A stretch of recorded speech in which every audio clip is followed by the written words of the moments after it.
All right, good afternoon. We're going to talk about week 7 now. I need to warn you that my allergies are acting up, so I sound like a 2 pack a day smoker who chases each cigarette with a glass of whiskey.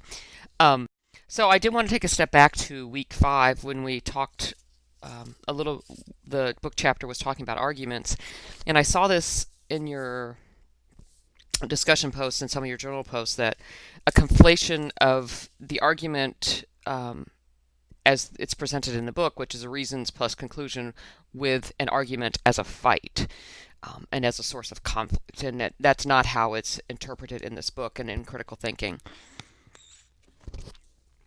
So just need to keep that straight, that what we're talking about are reasons plus conclusions, and it can lead to a disagreement, I suppose, but we're not talking about disagreements. Excuse me. So in chapter 6, we're going to talk about the value and descriptive assumptions that authors or communicators are presenting to us. And I want you to particularly pay attention to where you look for them, because much like looking for ambiguous words, you're not looking at every sentence or reviewing every sentence that somebody, a presenter, tells you, looking for assumptions. You are going to look for the assumptions in the reasons and conclusions. So you want to look in the key spots. You'll go crazy if you try to look at everything. And I do want to cast your mind back to chapter 1 when we talked about what values are. And our book defines values as ideas that someone thinks are worthwhile. So those are sort of concepts that we hold dear. And I do want to expand a little bit about value priorities, because I think that's the toughest section of the book, of this chapter, to really grasp and understand, but it's part of why we end up with so much conflict in the world. So I'm going to give you an example. So let's say you, as a student, are reading an argument that where someone is advocating that the death penalty is desirable because it keeps criminals from committing other crimes. And you tell me, when I've asked you this, that, well, the author values keeping criminals from committing further crimes. And I would come back with, well, why does the author care about this? And you would say, well, they value the deterrence of crime. And then I would say, again, come on, dig it out a little bit further. Why would the author consider deterrence of crime so important? And then you might come back with something along the lines of, well, the author values public safety. And I would come back, well, yeah, but what if you were arguing against the death penalty? What reasons might he give then?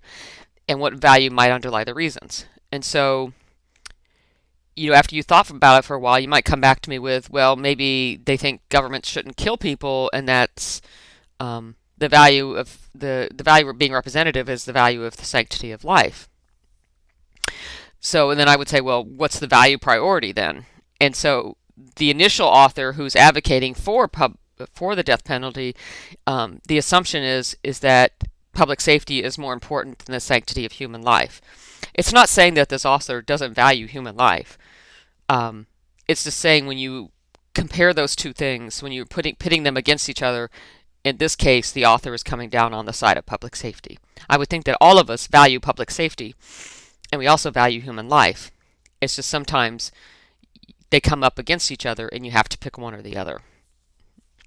And keep in mind that as you go through life and experience different events, those value priorities may change. They're not locked in. They're not like permanent. Like they're stone. You will always value public safety over the sanctity of human life. That's not necessarily true.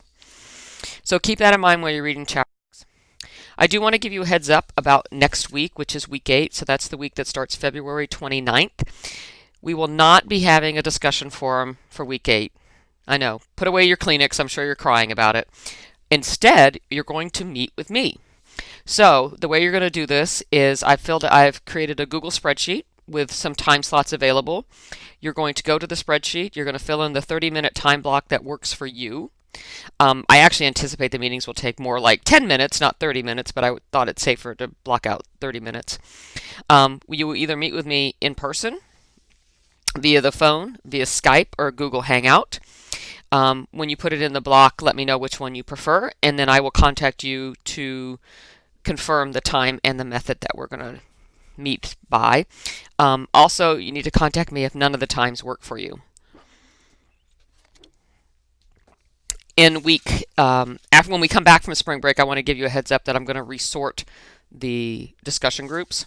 So you will be discussing with different people, although you might have some of the same people, as I'm going to, excuse me, let D2L randomly sort you into groups again. One other thing I wanted to cover for this week is sometime during between February 22nd, the week that starts in week 7, I'm going to post assignment number 3. It's not due till after spring break, but I'm trying to give you guys lots of time to, if you're so inclined to work ahead. And I want to give you a heads up about an assignment that's coming up. It won't be due until the latter maybe 4 weeks of the class. We haven't decided on a date yet, but we're teaching 3 sections of this particular class this semester, and the teacher's teaching it. We're meeting together to develop an assignment that requires you to evaluate some resources and explain how they can help you make an argument.